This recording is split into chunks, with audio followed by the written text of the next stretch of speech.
सभी साथियों को नमस्कार। जो लोग जुड़ते जा रहे हैं शेयर करते हैं।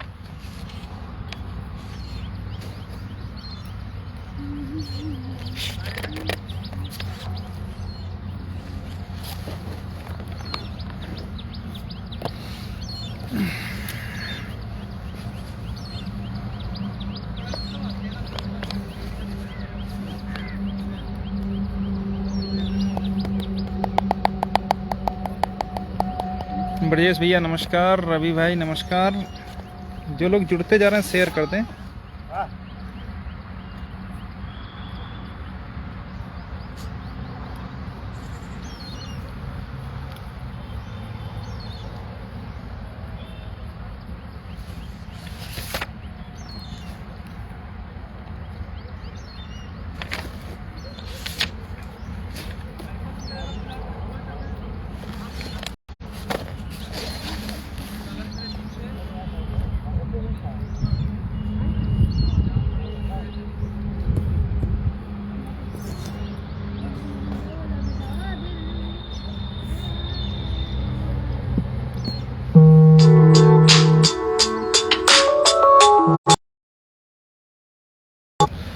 तो साथियों शुरू करते हैं। जो कल नर्मदेश्वर भैया नमस्कार, पंकज भाई, आर के बघेल भैया नमस्कार, अनुपम भाई नमस्कार, प्रेम प्रकाश भी नमस्कार।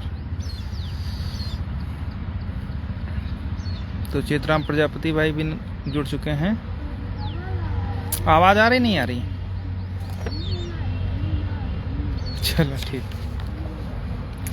तो अपने अपने तरीके से जितने लोग हैं, सचिन धीमान भाई नमस्कार, जो लोग भी हैं अपने अपने तरीके से आदेशों की, जो आदेश आया है उसकी व्याख्या लोग कर चुके हैं। हर तरीके से ATRE पर, TET पर, डबल रिजर्वेशन पर अपने अपने हिसाब से जो भी उनकी समझ में आया, लोगों ने फेसबुक पर हर जगह पर चीज़ें लिख दी हैं।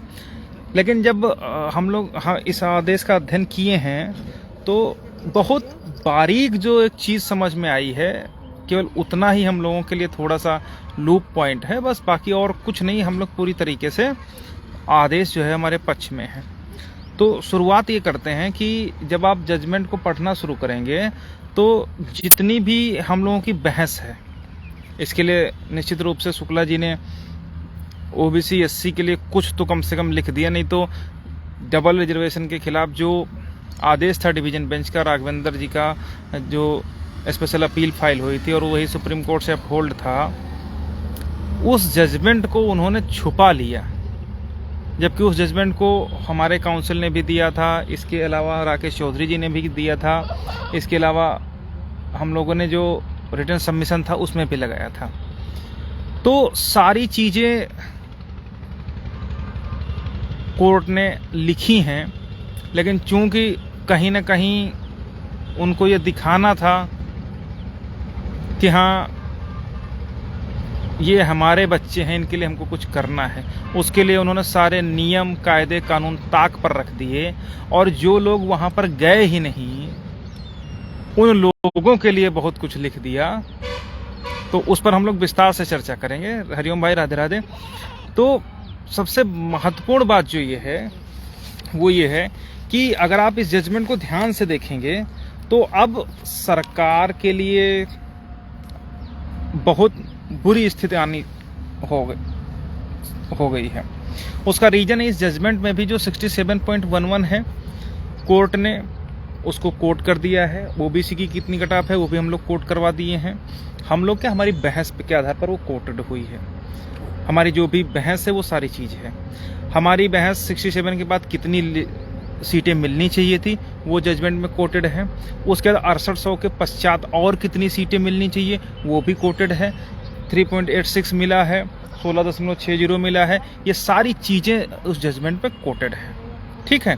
इसके अलावा जो हम लोगों ने अमेंडमेंट डाला था कि 6800 के बजाय पूरी सीटें मिलनी चाहिए, वो अमेंडमेंट को भी जजमेंट में कोट किया गया है। ओवरऑल अगर मोटा देखें कि 6800 के पश्चात हम लोगों को और कितनी सीटें मिलनी चाहिए, वो सारी चीज़ 13,000 लगभग लिखी हैं, और इसको कोर्ट ने अपने पूरे जो जजमेंट है उसमें कम से कम 3 से 4 जगह ये सारी चीज़ें लिख दी हैं। तो अब हम लोगों को ये बताने की ज़रूरत नहीं बची है कि आखिर हमको क्या चाहिए और हम किस लिए लड़ रहे हैं। ठीक है, अभी जो थी सब अपनी आत्ममुग्धता में घूम रहे थे। कोई कह रहा था कि हमको 6800 दे दो, कोई कह रहा था कि डबल रिजर्वेशन दे दो, कोई कह रहा था कि 20,000 सीटें दे दो। लेकिन जो अब खुल के चीज़ें सामने आ गई हैं उसमें ये हम लोगों के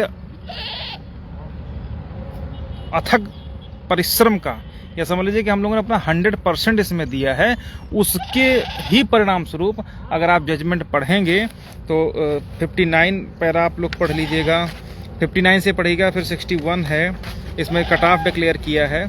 उसके बाद उसी के अंतर्गत कितनी सीटें ओबीसी एससी को मिलनी चाहिए, फिर कितने की ओवरलैपिंग हुई है 63 नंबर पैरा में, और इसके बाद 64 नंबर, मतलब जितना टोटल हम लोगों का है वो सारा जजमेंट में कोट कर दिया है। ठीक है, मतलब सब कुछ जो जो हम चाहते थे कि हाँ हमारी जो बहस थी उस बहस को आदेश में लिखा गया है। और ये ओपिनियन भर है उनका, जजमेंट तो इसको इसलिए नहीं कहेंगे क्योंकि जो मांगने भी नहीं गया उसको दे दिए। अगर आप ऑपरेटिव पैरा के अंतर्गत लास्ट में जब आप पढ़ेंगे तो वो तो खैर बात की बात है, लेकिन अब चूंकि सामने आ गई है बात तो उसके विषय में हम डिस्कस कर लेंगे। कोर्ट ने कहा कि जो इलीगल अपॉइंटीज हैं उनके लिए पॉलिसी फ्रेम करें। ठीक है, मतलब उनके लिए रूल 36 के तहत भी वो प्रोटेक्ट हैं, वो चाहे 90-96 पाए हों तब भी उनकी ओवरलैपिंग सही रहेगी। क्यों सही रहेगी? क्योंकि वो 2 साल से नौकरी भर कर रहे हैं। ठीक है, जिस मतलब इनकी आईक्यू लेवल मुझे तो बड़ा जो है आप कह लें गुस्सा होती लगता है, या ये लगता है कि तरस आता है कि जो व्यक्ति मांगने गया, हम लोग मांगने गए, जनरल वाले मांगने गए, 6800 वाले मांगने गए, तीनों को कुछ नहीं दिया, और जो इलीगल अपॉइंटीज थे उनके लिए उसने सरकार को ये कह दिया कि हाँ मर्सी के आधार पर इनके लिए कुछ पॉलिसी बनाई जा सकती है। मतलब अगर हम जीतें और उनको बाहर करके अपनी सीट प्लेस करें और उन लोगों को बाहर किया जाए, तो बाहर जो हो रहे हैं उनकी बड़ी चिंता साहब को रही कि हाँ उनके लिए कुछ किया जाए, लेकिन जो 2 साल से मर खप रहे हैं सड़कों पर उनकी कोई चिंता नहीं रही। जो जनरल वाले भी अभ्यर्थी फुदक रहे हैं कि हम जीत गए हैं।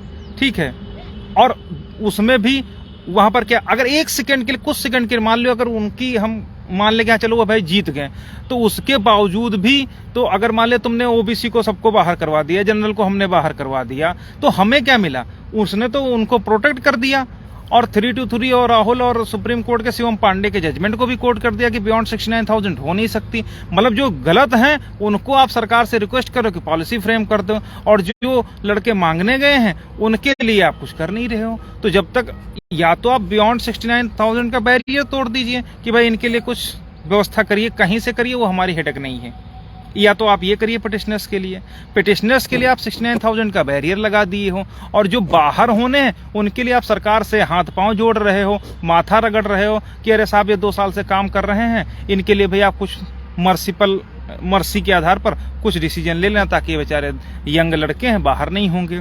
तो आखिर आप चाहते क्या हो कि मतलब जो लड़का या जो अभ्यर्थी, चाहे वो ओबीसी कैटेगरी का हो, दलित पिछड़े वर्ग का हो या अनारक्षित श्रेणी का हो, वो भी गए, तो अगर कोर्ट ने किसी को भी बाहर करने से मना कर दिया, मना इन द सेंस अगर वो कह रहा कि भाई जो कैंडिडेट नौकरी कर रहे हैं 2 साल से उनके प्रति पॉलिसी बना करके थोड़ा सा उनके भविष्य को ध्यान में रखा जाए, तो उन जो बहस करने नहीं आए, जो इलीगल हैं, कुर्सी पर बैठ करके मेज पर पेट रख करके गलत अपॉइंटीज होते हुए सैलरी का मजा ले रहे हैं, उनके लिए तुम सरकार से रिक्वेस्ट कर रहे हो कि पॉलिसी फ्रेम करके इनको कुछ कर दिया जाए। और जो 2 साल से लड़के मर खप रहे हैं सड़कों पर, उनके लिए आपने क्या किया?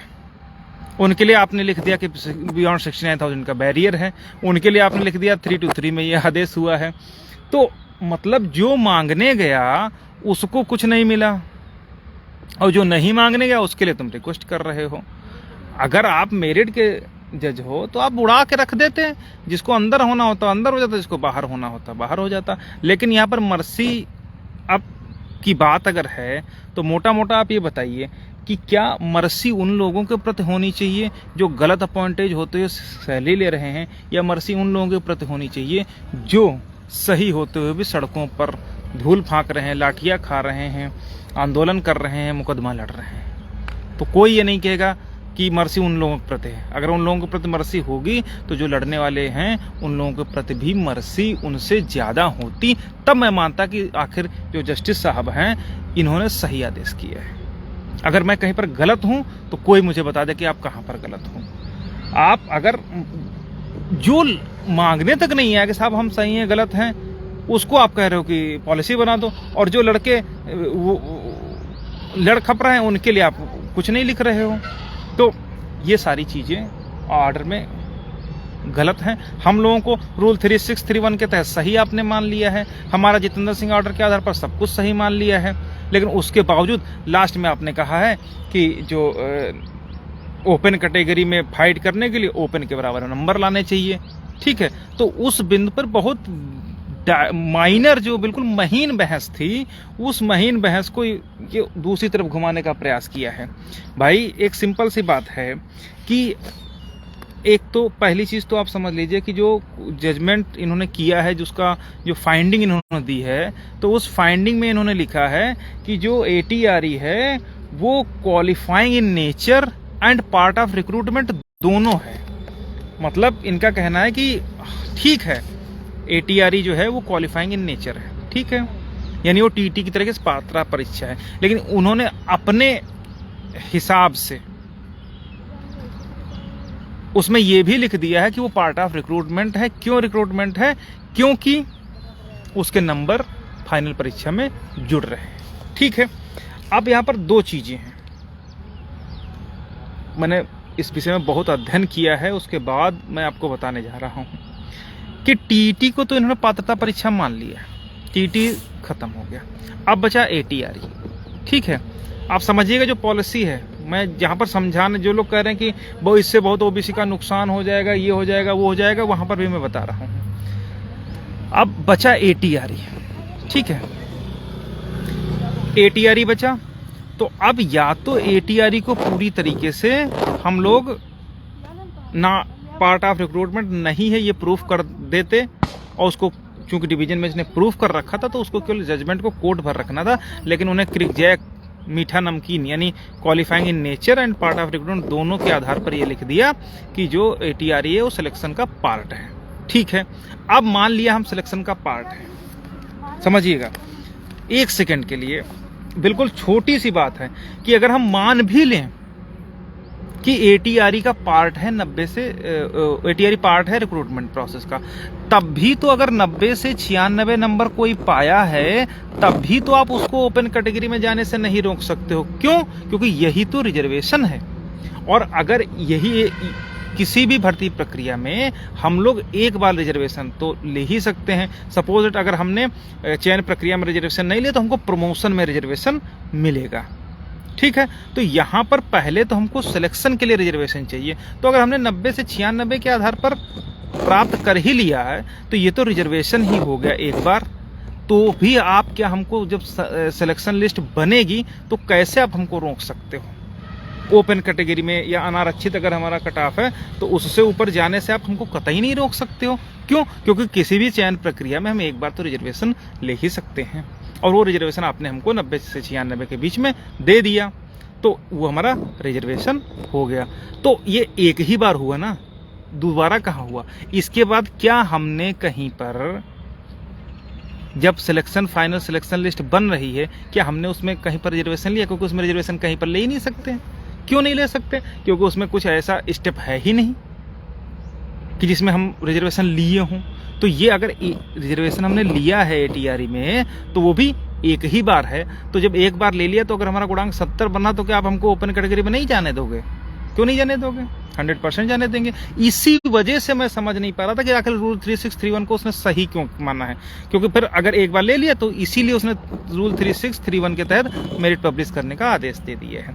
लेकिन अब यहीं पर उन्होंने जो सबसे गलत बात करी है वो ये करी है कि उन्होंने 90 से 96 वालों को रोक रखा है। कहा कि ओपन में वही जाएंगे जो ओपन कंपटीशन के बराबर होंगे। तो फिर तुमने तुम्हारा पूरा एक तरीके से जो रूल 3631 की अपनी ही जो व्याख्या तुमने की, उसी के अगेंस्ट तुमने ऑर्डर कर दिया है। तो दोनों मतलब दोनों बात कैसे हो सकती है? या तो आप ये ना कहो कि रूल 3631 है। तो ये 2 पॉइंट हैं। तो पहली बात तो हम लोग अगर not part of recruitment proof कर देंगे, हमें प्रूफ करने की जरूरत है नहीं, वो तो जजमेंट था। अब चूंकि उनको अपने भाई बहनोई जीजा साली इन सबको जो है कुछ न कुछ देना था, तो उन्होंने उसको नॉट पार्ट ऑफ रिक्रूटमेंट कर दिया है। लेकिन डिवीजन बेंच ने भी कहा, और वो डिवीजन बेंच से जो जजमेंट है सुप्रीम कोर्ट में अपहोल्ड है। ठीक है, तो कहने का मतलब ये है कि एक बिल्कुल महीन बहस थी, और अगर उसको मोटा मोटा हम लोग कहते फिर भाई अगर हम एटीआरई में रिलैक्सेशन लेते हैं, वही तो रिजर्वेशन है। उसके बाद हम कहाँ रिजर्वेशन लेंगे जाकर के? कहीं नहीं लेंगे। तो हमारा 70 गुणांक बनेगा या 68 बनेगा, तो हम ओपन कैटेगरी में जाएंगे। तो आप हमको क्यों रोक रहे हो? फिर हमारे रिजर्वेशन का मतलब क्या रह गया? ठीक है, तो ये बात थी। और लेकिन अगर हम लोग नॉट पार्ट ऑफ रिक्रूटमेंट कर भी दें तो हमको कहीं रिजर्वेशन मिले ही नहीं। फिर तो कहाँ हमको रिजर्वेशन मिला? ठीक है, तो ये बात है। उम्मीद है आप लोग समझ गए होंगे। ठीक, तो ये एक अगर हमने उसमें लिया भी है तो एक ही बार लिया है। ठीक, तो उसके आधार पर हमारा अगर अनारक्षित के बराबर गुणांक है तो भी हम अनारक्षित श्रेणी में ही ट्रीट किए जाएंगे। लेकिन अपने मन से चीजों को इंटरप्रिटेट करके आप रूल 3631 को तहत भी जा रहे हो, जो गाइडलाइन है उसको भी सही कर रहे हो, सब कुछ सही आप मान रहे हो, उसके बावजूद इस तरीके का हास्यास्पद फाइंडिंग लिखना कहीं ना कहीं ये बताता है कि जुगाड़ वाले ही हैं। ठीक है, तो ये बातें हो गई। इसके अलावा जो इसमें अन्य चीज़ें हैं जो जजमेंट कोटेड हैं, वो जितेंद्र सिंह वाला भी कोटेड है। और इन्होंने एक जो गाइडलाइन हम लोगों की वो 1994 है, उसमें रिलैक्सेशन और रिजर्वेशन दोनों में अंतर होता है। जैसे एज है, तो एज एक रिलैक्सेशन है, वो कहीं से भी रिजर्वेशन की श्रेणी में नहीं आता है। ठीक है, इसके अलावा फीस वगैरह है, अन्य सारी चीज़ें हैं। इसीलिए जब इनका मैं जजमेंट पढ़ रहा था, तो इस जजमेंट में उन्होंने साफ साफ लिखा हुआ है कि जो आरवी भास्कर का आदेश है, जो लेटर है, उसमें लिखा हुआ है कि यदि कोई अभ्यर्थी अनारक्षित के साथ में ट्रीट होता है तो उसको अनारक्षित में ही रखा जाएगा, भले ही उसने आयु इत्यादि का उपभोग या छूट का उपभोग किया हो। यानी कि भले ही उसने उम्र में छूट ली हो, तब भी उसको अनारक्षित श्रेणी में ही ट्रीट किया जाएगा। वहां पर उन्होंने आयु आदि शब्द का प्रयोग किया है। लेकिन जब साहब ने जजमेंट किया है तो उन्होंने लाइक एज लिखा हुआ है। उसमें इत्यादि शब्द कहाँ लिए चले गए हैं वो इनसे हम लोग पूछेंगे स्पेशल अपील में, या आगे जो भी जाएगा वो सारी चीज़ें उसमें बताया जाएंगे। आप अपने आप से नहीं कह सकते हो कि अब आधी जो फाइंडिंग थी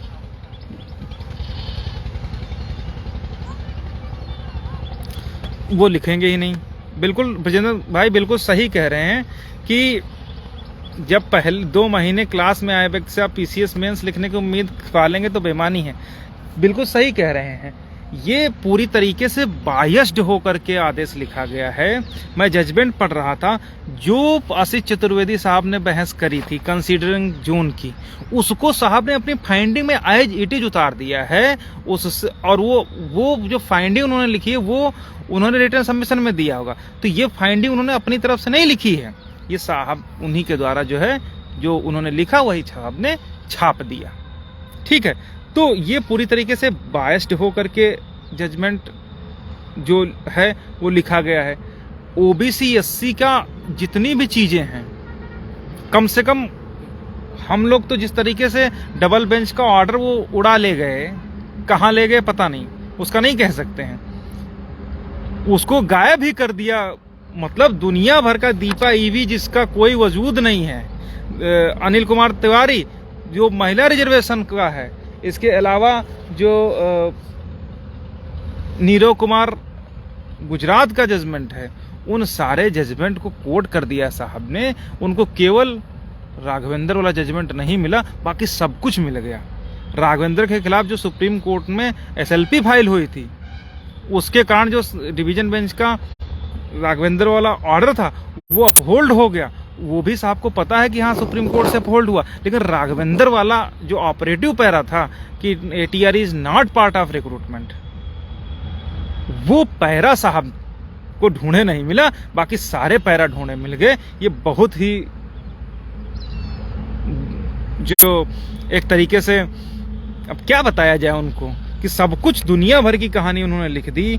स्टेट ने जो अपील अनंत कुमार यादव में फाइल थी वो लिख गई, नीरव कुमार वाली लिख गई, दीपा ईवी का ऑर्डर लिख गया, जितेंद्र सिंह लिख गया, सौरभ यादव लिख गया, ठीक है।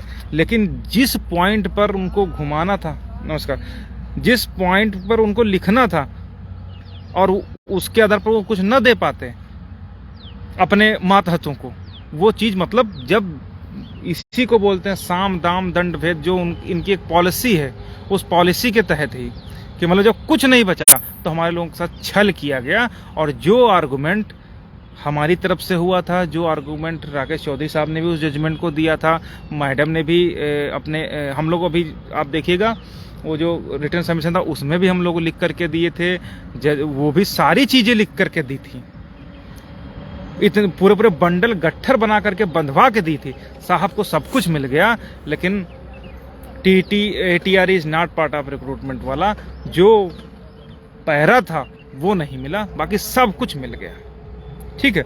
लेकिन ठीक है, इसी तरीके के जजमेंट जब उड़ेंगे तब कर देंगे। दिक्कत और खेल तो शंका उसी दिन हो गई थी जब जो भाटिया साहब की कोर्ट एकदम से बदल दी गई, राजा राय साहब के यहाँ से एकदम से मुकदमे हट गए, फिर वो तुरंत सुनवाई के बाद तुरंत जो है चले गए इलाहाबाद, और ये साहब आ गए और 2 महीने में साहब आए और साहब को तुरंत इतना बड़ा बंच दे दिया गया 100+ पिटीशंस का।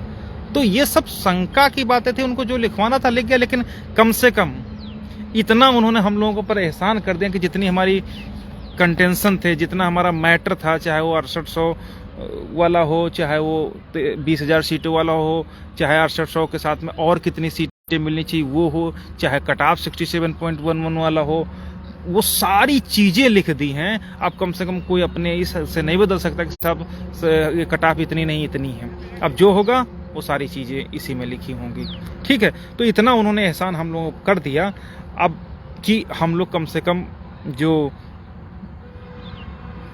रायता फैला पड़ा था सिंगल बेंच में, सब अपना अपना खींचतान किए थे, तो उसको कंपाइल करके एक जगह पर उन्होंने सेट कर दिया। ये जरूर अच्छा काम किया, ठीक है।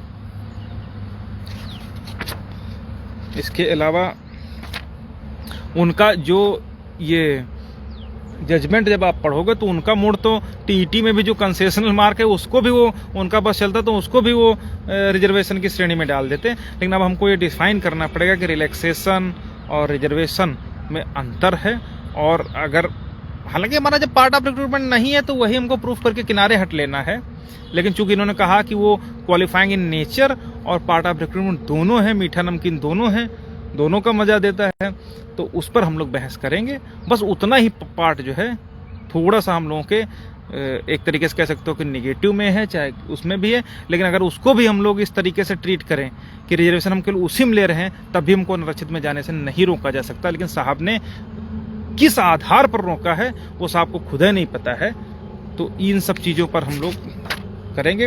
हालांकि सरकार को इस पर स्पेशल अपील फाइल करनी चाहिए, क्योंकि ये जजमेंट सरकार के भी खिलाफ है, ठीक है। उसकी जो गाइडलाइन है उसके खिलाफ है, जो 1994 का एक्ट है उसके खिलाफ है, जो 1994 का गवर्नमेंट ऑर्डर है उसके खिलाफ है, तो पूरी तरीके से। तो इस पर हम लोग कर लेंगे, ऐसी कोई बहुत बड़ी बात नहीं है। लेकिन अब जब पुराने जो हमारे उसमें प्रचलित हैं कहानियाँ, वो ऐसे नहीं प्रचलित हैं। जब एकलव्य से जीता नहीं जाता तो एकलव्य का अंगूठा काट लिया जाता है कि अब हमारा जो शिष्य है वही पूरे विश्व का सबसे बड़ा धनुर्धर बनेगा। ठीक वही यहाँ पर हुआ, जब पार्ट ऑफ रिक्रूटमेंट प्रूफ नहीं कर पाए, जब पार्ट ऑफ रिक्रूटमेंट प्रूफ नहीं कर पाए वो लोग, तो हमारा ऑर्डर ही गायब कर दिया गया डिवीजन बेंच का। हमारा जो गवर्नमेंट ऑर्डर था 1994 का, उसको नहीं कोर्ट किया गया, और ये जजमेंट उन सुप्रीम कोर्ट से अपहोल्ड है, अब उसको चैलेंज भी नहीं किया जा सकता है, सेटल्ड लॉ है, तो वो जजमेंट ही गायब कर दिया गया और अपने नाते रिश्तेदारों को कुछ देने के लिए लिख दिया गया। तो अब इसमें हम लोगों की अगर कहीं पर कोई चूक हो तो बताएं। हम लोग तो सबसे लड़े, 6800 से लड़े, अपने ही साथियों से लड़े, सरकार से लड़े, अच्छा जनरल से लड़े, ठीक है, और इन सबसे लड़ करके कम से कम कहाँ तक अगर आप थोड़ा सा इनिशिएट करेंगे, थोड़ा सा आप देखेंगे कि हाँ वास्तव में हम लोगों ने, मैं इस पर कोई प्राउड नहीं फील कर रहा हूँ, मैं इस पर कोई ये नहीं कह रहा हूँ कि हाँ बहुत बड़ा काम कर दिया, लेकिन जहाँ से शुरुआत करी थी और उस पूरे रायते को समेट करके आज यहाँ पर ला करके खड़ा किया है, तो मुझे कम से कम ये संतुष्टि कि मैं अपना 100% दिया। अब इतने बड़े जजमेंट में, इतनी भीड़ में अगर एक आधी लाइन उन्होंने अपने खुद को बायस्ड हो करके, अपने भाई भतीजावाद से प्रेरित हो करके अपने कैंडिडेट्स को करने के लिए कुछ किया है, तो उसको भी जवाब दिया जाएगा, क्योंकि अब हमें किसी अन्य चीज़ पर जवाब नहीं देना है। अब हमें 6800 से नहीं लड़ना है, अब हमें 20,000 सीटों के लिए नहीं लड़ना है, क्योंकि 20,000 सीटें तो हमारी कोर्ट ने इसमें लिख ही दी है। शुक्ला जी ने खुद लिखा है कि इनको 20,000 सीटें और मिलनी चाहिए, 6800 मिली है या 13,000 समथिंग और मिलनी चाहिए। आप लोग पैरा में पढ़ लीजिएगा। तो अब जो हमको लिखवाना था वो सारी की सारी चीज़ें हमने लोगों ने लिखवा दी। अब हमको सिर्फ एक चीज़ बची है, वो ये है कि जो आपने मीठा नमकीन वाला मजा दिया है कि पार्ट ऑफ रिक्रूटमेंट भी नहीं माना है, वो सारी पार्ट ऑफ रिक्रूटमेंट भी माना है और क्वालिफाइंग एग्जाम भी माना है, ठीक है। तो अगर आप क्वालिफाइंग एग्जाम भी मानते हो और पार्ट ऑफ रिक्रूटमेंट भी मांगते हो, तब भी तो हम एक ही बार रिजर्वेशन ले रहे हैं ना ATRE में, तब आप हमको कैसे चयन सूची में रोक सकते हो अनरिजर्व में जाने से? नहीं रोक सकते हो, किसी भी सूरत में नहीं रोक सकते हो। लेकिन आपने रोका है, ये गलत किया है। फिर रिजर्वेशन का मतलब क्या रह गया? अब अगर इतना भी समझाने की जरूरत पड़ेगी तो हम लोग समझाएंगे। बस ये थोड़ी सी महीन बहस है, उस पर हम लोग पूरी तरीके से तैयार होंगे और आगे काम करेंगे। लेकिन जो भी 6800 वाले भी हमारे भाई बहन हैं, मैं बिल्कुल बता दे रहा हूं कि कोई मेरा आपसे कोई द्वेष भावना नहीं है, कोई गलत नहीं, लेकिन अगर तुम लोगों ने गलत किया है उसका परिणाम तुम्हारे सामने है। तुमने हर लेवल पर जाकर के हम लोगों को अपमानित किया, हम लोगों को गालियां दी, सब कुछ दिया, उसी का परिणाम है कि आज तुम लोग भुगत रहे हो, ठीक है। अदरवाइज बहुत सारी चीज़ें, हाँ देखो अब 6800 के नाम से याद आ गया कि जो 6800 की लिस्ट रद्द हुई है, क्वेश हुई है, वो 323 के आधार पर रद्द हुई है, बियॉन्ड 69,000 के आधार पर रद्द हुई है, आउस्टेड के आधार पर रद्द हुई है। वो कहीं पर भी इस आधार पर नहीं रद्द हुई है कि इन्होंने डबल रिजर्वेशन लिया है, इस आधार पर नहीं रद्द हुई है। तो अगर वास्तव में शुक्ला जी ने सही ऑर्डर किया होता तो इसका जो ग्राउंड उठाते वो ये उठाते कि हाँ डबल रिजर्वेशन लेने के कारण इसको हम रद्द कर रहे हैं, लेकिन इस आधार पर उन्होंने इसको क्वेश नहीं किया है।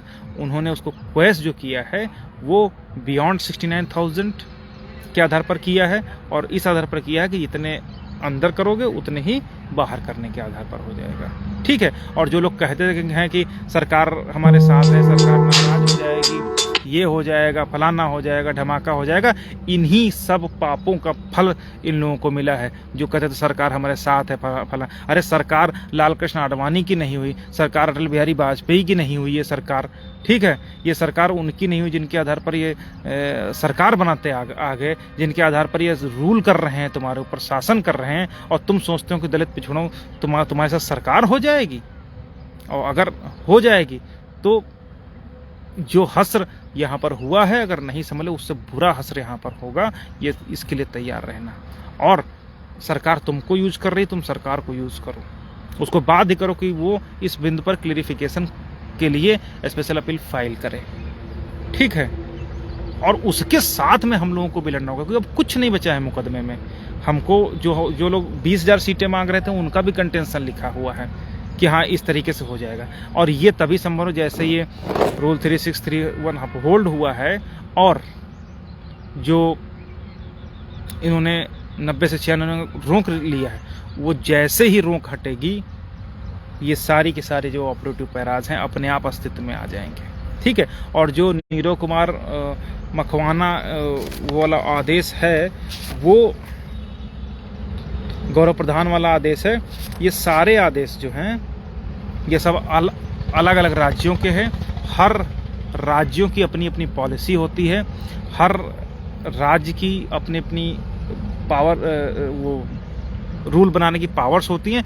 दूसरे राज्य का जजमेंट उत्तर प्रदेश के परिप्रेक्ष्य में या उत्तर प्रदेश का जजमेंट राजस्थान के परिप्रेक्ष्य में नहीं लागू हो सकता। जब दीपा ईबी पर चतुर्वेदी साहब बहस कर रहे थे तो हम लोग दीपा ईबी के पूरा डिटेल खंगाल करके लाए थे, और वो खंगाल करके लाए थे, वो सब कुछ लगा है, पूरी गाइडलाइन डिफरेंट है। उसके बावजूद उस जजमेंट को यहाँ पर थोपने की जो नापाक कोशिश और कुत्सित प्रयास किया गया है, उस पर भी हम लोग जवाब देंगे इन सब बातों पर। लेकिन जो 6800 वाले साथी हैं उनसे मैं एक बार फिर से मैं बता दूं, अगर 6800 चिल्लाए तो जो हसर यहाँ हुआ उससे बुरा हसर के लिए तैयार रहना। मेरा आप लोगों से भी निवेदन है कि केवल ATRE पर लड़ना होगा, सबका हो जाएगा, हर हाल में हो जाएगा, कोई नहीं बचेगा। ठीक है। क्योंकि अब सरकार अगर सिंगल बेंच ये कह रही कि वो 2 साल से नौकरी कर रहे हैं, तो हम भी 2 साल से ठोकरें खा रहे हैं, हम भी 2 साल से आर्थिक, मानसिक, शारीरिक रूप से एग्जॉस्ट हो गए हैं। तो अगर उनके साथ मर्सी अपील जाएगी तो हमारे साथ भी मर्सी अपील जानी चाहिए, और इसका जवाब हम लोग पूरी तरीके से स्पेशल अपील में देंगे। मर्सी अगर उनके साथ आप बिना मांगे मर्सी दिखा रहे हो तो हमारे साथ भी मर्सी दिखाओगे ना।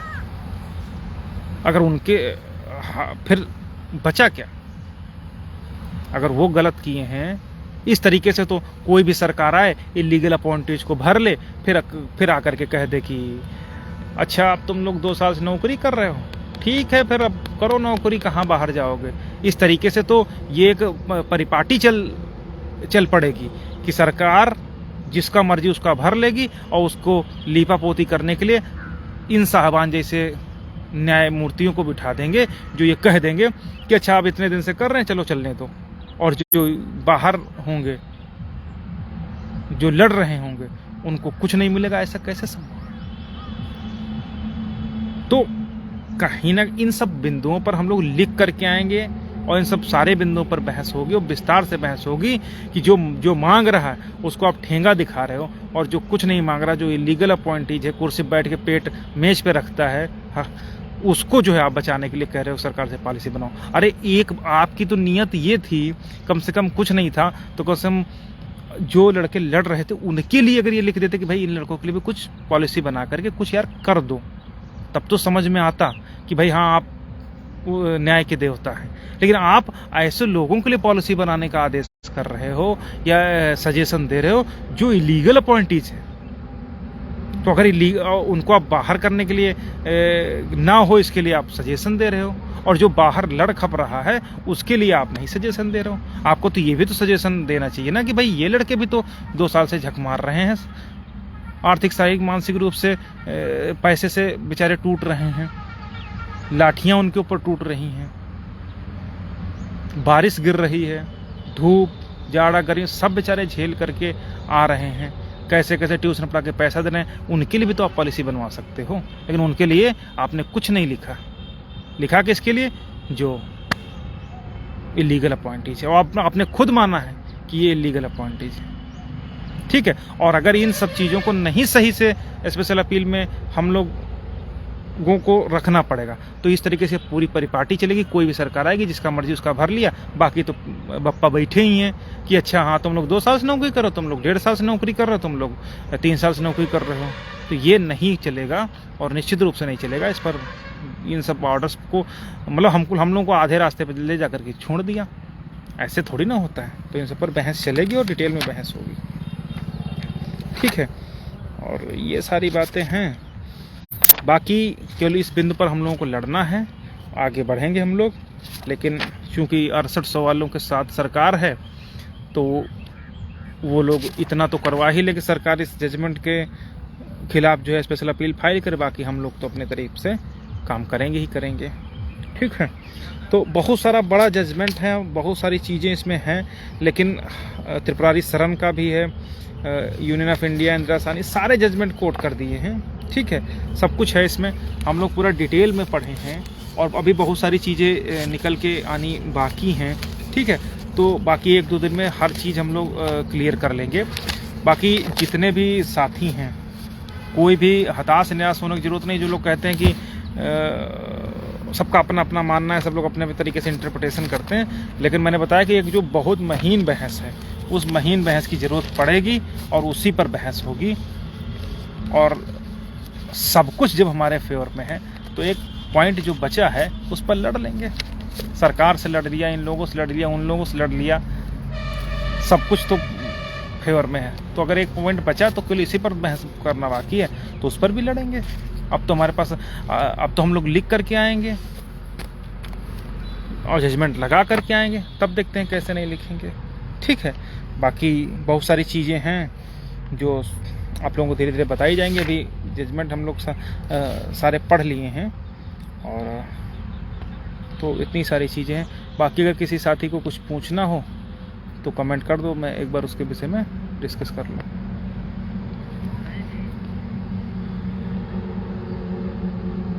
अवधेश भाई बोल रहे हैं कि 6800 रद्द तो है। देखिए 6800 मैं बता रहा ना कि घमंड जब रावण का नहीं चला तो ये लोग तो इंसान हैं, घमंड किसी का नहीं होना चाहिए, ठीक है। अगर धोखा आपने गद्दारी की है अपने साथियों के साथ तो उसका परिणाम भुगतना पड़ेगा। और जहाँ तक मैं समझ पा रहा हूँ कि इन लोगों को अभी भी अगर ये भ्रम नहीं टूटा कि सरकार हमारे साथ है, तो फिर बड़ी मुश्किलें होने वाली हैं। किस तरीके से इनका यूज़ किया है वो इन लोगों को खुद ही मालूम पड़ गया होगा, ठीक है। तो अब सिर्फ एक ही वो है कि ये लोग सरकार पर दबाव बनाए कि स्पेशल अपील फाइल करे स्टेट, पहली चीज़।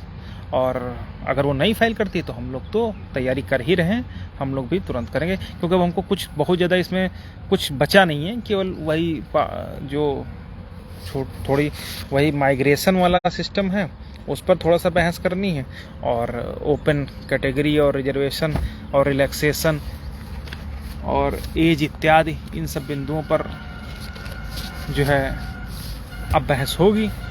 तो अब तो 20,000, 6800 उन सब चीज़ों पर तो बहस होनी नहीं है, ठीक है। इन सब चीज़ों पर जो बहस होनी है उस पर हम लोग बहस करने के लिए तैयार हैं, क्योंकि लगभग सारा सिस्टम बन ही गया। जितने आप लोग जजमेंट पढ़ ही लिए होंगे, सब लोग देख भी लिए होंगे क्या क्या चीज़ें हैं उसमें कोटेड हैं। उसके बाद जो बचा है उस पर हम लोग बहस कर लेंगे, ठीक है। तो किसी को भी परेशान हताश होने की ज़रूरत नहीं है, और इतनी जल्दी आपा खोने की, इतनी जल्दी जो है अरे सब कुछ ये हो गया वो हो गया।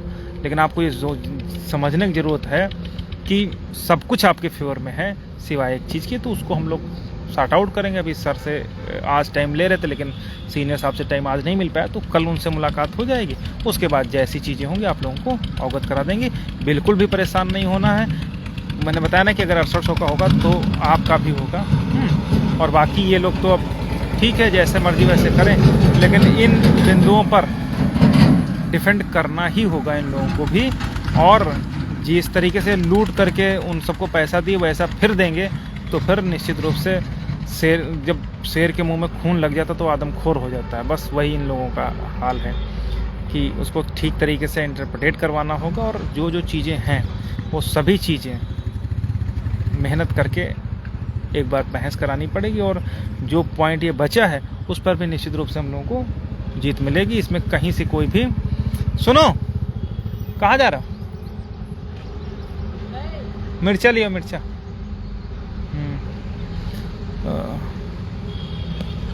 पैसा दें, पैसे। तो ये सारी बातें हैं। बाकी अब बहुत ज़्यादा कुछ बताने का है नहीं। जजमेंट अभी हम लोग एक बार फिर से 2-3 बार पढ़ चुके हैं, लेकिन कुछ चीज़ें हैं जो क्लियर होनी है, वो क्लियर होते आप लोगों को बताया जाएगा। बाकी बिल्कुल भी परेशान हताश मत होइए। अगर हम लोग सच के साथ खड़े हैं तो निश्चित रूप से हम लोगों की जीत होगी। और लेकिन यहाँ से एक बात आप ये जरूर सीख लीजिए, ये सीख ले लीजिए कि वर्तमान सरकार दलित पिछड़ों की कितनी हितैषी है, वो आपको पता चल गया हो। क्यों हम लोगों की भागीदारी जुडिशरी में होनी चाहिए, क्यों हम लोगों की भागीदारी हर फील्ड में होनी चाहिए, उसका प्रत्यक्ष उदाहरण आप लोगों को सामने है। कि अब बहुत सारी बातें हैं कि आप लोगों को ये सरकार राशन दे करके, तेल दे करके कितना बड़ा नुकसान कर रही है, वो समझ जो अपने साथ लोग जुड़े हैं उन लोगों को बहुत अच्छे तरीके से समझ में आ गया। ठीक है, तो ये सारी बातें हैं। अनिल भैया बहुत बहुत धन्यवाद। शिवम पटेल भाई बोल रहे हैं 68 वाले नहीं सुधरे। कोई बात नहीं, सबको जब तीर कमान से निकल जाता है उसके बाद रुकता नहीं है, और ये सब बातें हैं। अगर नहीं सुधरेंगे तो जो विजयपाल भैया बिल्कुल, अभी देखिए ऐसा ना कि मैंने पहले बताया कि हम लोग कभी कोई जल्दबाजी में कदम नहीं उठाते। मैं रात में भी हम लोग मैं 1:30 बजे 2 बजे घर पहुंचा हूं, उस सारा अध्ययन किया था। वहां पर सर से भी मुलाकात हुई, जूनियर से भी मुलाकात हुई, आज भी सुबह से सारी बातें क्लियर हो रही हैं। और जब पूरी तरीके से हम लोग संतुष्ट हो लेंगे कि हाँ क्या क्या है लूप पॉइंट, उन सब चीज़ों के आधार पर बहस होगी, फिर करेंगे। कोई ऐसा तो है नहीं कि अभी तुरंत जो है किसी को अपॉइंट मिली जा रही कि इस आर्डर के आधार पर।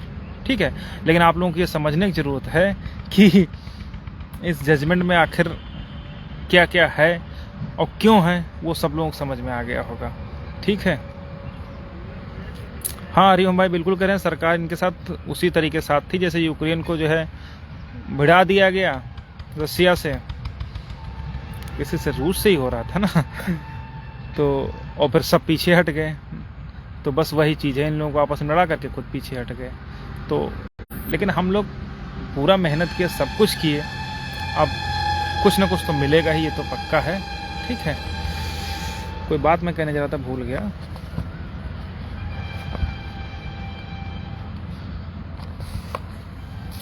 जब इतने बिंदुओं पर हम लोग लड़ लिए तो आगे जो एक बिंदु बचा है उस पर भी लड़ लेंगे। उसके लिए इतना कोई भी साथी जो है इतना ज़्यादा परेशान ना हो, विचलित ना हो।